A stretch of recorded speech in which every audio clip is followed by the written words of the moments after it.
Carson Mitchell wiped sweat from his forehead as he surveyed the withering corn stalks stretching endlessly under the Nebraska sun. The drought had been merciless this summer, and the bank notices piling up on his father's desk told a story he didn't want to face. At 19, he should have been preparing for his sophomore year at MIT, but instead he was here, watching 3 generations of Mitchell farming legacy crumble like the parched earth beneath his boots. Every night, he'd sneak up to the barn's hayloft and pull out his worn physics textbooks, calculating orbital mechanics by lamplight while crickets sang their summer symphony. The acceptance letter to MIT's aerospace engineering program was tucked between the pages of his favorite astrophysics book, a constant reminder of the future that felt increasingly out of reach. His father needed him here, but his heart belonged among the stars. The red convertible kicked up a cloud of dust as it turned into the Hendersons' driveway next door. Carson paused in his fence repair to watch a girl about his age step out, her designer jeans and pristine sneakers immediately marking her as an outsider in their farming community. She stood there for a moment, looking overwhelmed by the vast emptiness surrounding her, a stark contrast to whatever city she'd escaped from. Emma Caldwell had never seen so much sky in her life. After her parents' bitter divorce made Chicago unbearable, she'd begged to spend the summer with her aunt in Nebraska. Anything was better than being caught in the crossfire of lawyers and accusations. She noticed the boy fixing the fence next door, his sun-weathered hands working with practiced efficiency. When their eyes met across the property line, she felt an unexpected flutter of curiosity about this quiet, serious-looking farm boy. Carson found himself inventing reasons to work near the property line, hoping for another glimpse of the mysterious city girl. When he finally worked up the courage to approach her, she was sitting on the Hendersons' porch steps, looking lost and slightly sunburned. Their first conversation was awkward, her talking about Chicago's skyline, while he struggled to explain why he loved the endless horizon of wheat fields. Emma was surprised by Carson's intelligence when he mentioned studying aerospace engineering. She'd expected a simple farm boy, not someone who could discuss rocket propulsion theory while casually fixing a broken water pump. When she learned he'd given up MIT to help save his family's farm, she felt a pang of recognition.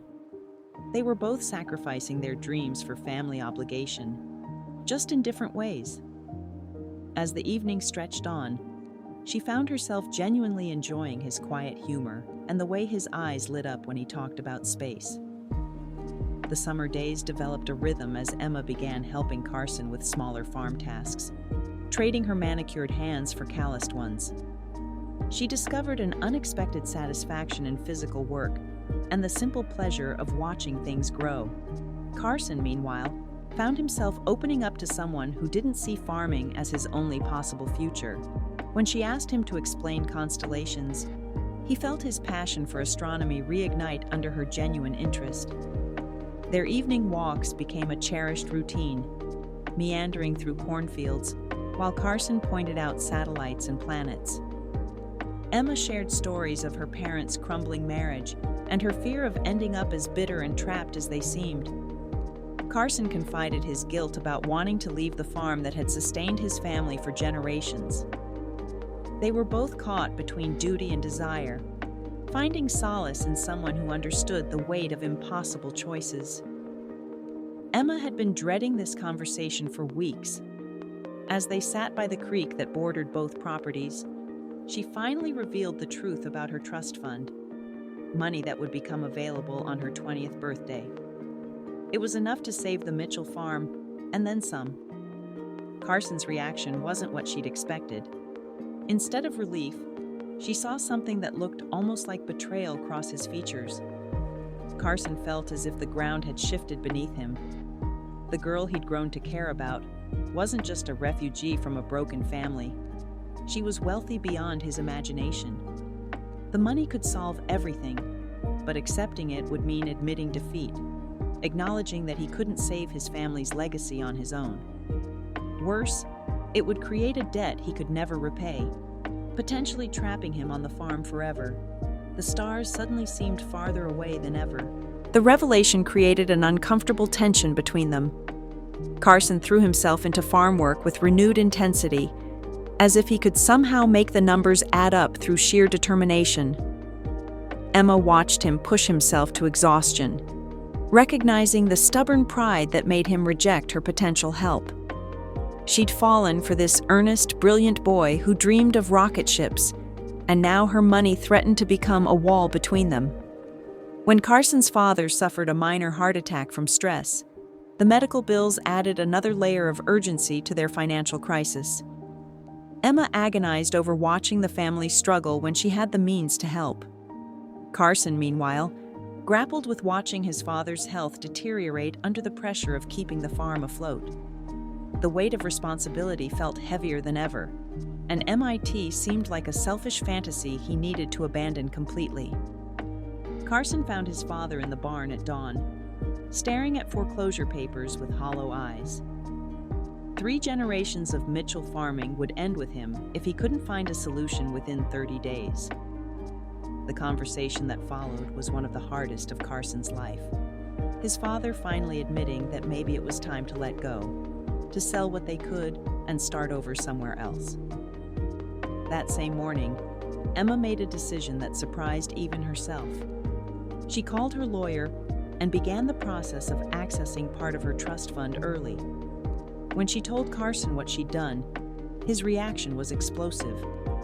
He accused her of trying to buy his affection, of not understanding what it meant to work for something. Their argument ended with harsh words, and Emma driving away in tears, leaving Carson alone with his pride and his impossible situation. The bank's final notice arrived on the same day.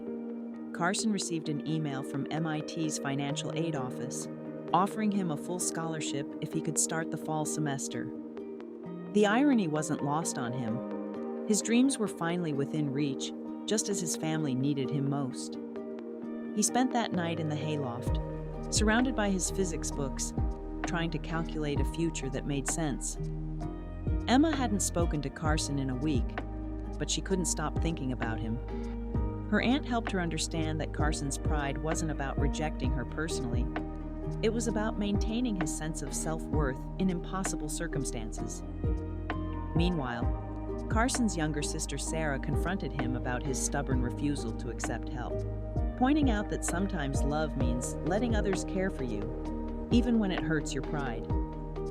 The turning point came when Carson found Emma sitting in his favorite spot by the creek, not trying to convince him of anything, just being present.